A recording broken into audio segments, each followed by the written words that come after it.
one of the greatest pollsters in the United States. Remember, there's only 4 of them that I trust. John, we've got this tsunami coming. I'm going to call it the Trump tsunami. I mean, we're looking at swing districts now. California, New York. We're looking at the New York race where Zeldin is now essentially tied within the margin of error with Hochul. He's likely going to get elected governor of New York. Look, on the bus tour last night, John, we added Vermont because I'm being showed numbers that Vermont is now competitive of all places. What is going on here, John McLaughlin? Well, I think people have had enough. And when you look at it, there's all this pressure building. And you were just talking about the economy. Jamie Dimon says we might go into a recession. 61% of all voters think we're in a recession right now. And they think it's getting worse, not better, 63 to 33. And you have the country, 62% saying it's on the wrong track. What was missing was only 42% of all voters were blaming Biden for the wrong track right now.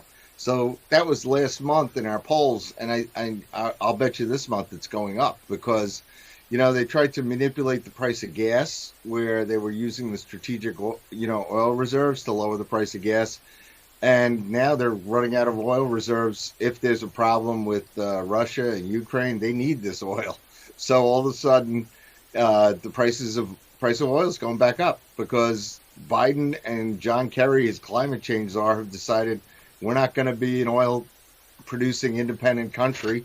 So now we're at the whims of Iran and Venezuela and Saudi Arabia. So it's really simple. I mean, compared to when President Trump was running things, where we were energy independent, where he left a growing economy, where when Biden took office, the economy was reviving.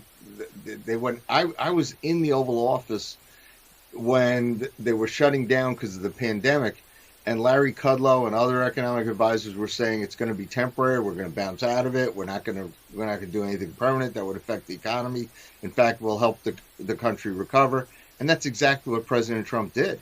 And and he left that with the vaccines for Joe Biden, and Joe Biden has just destroyed everything in a matter of 2 years, and the voters are going to vote. And now you're seeing all these polls with the generic ballots ahead. And the one I love is Hunter Biden.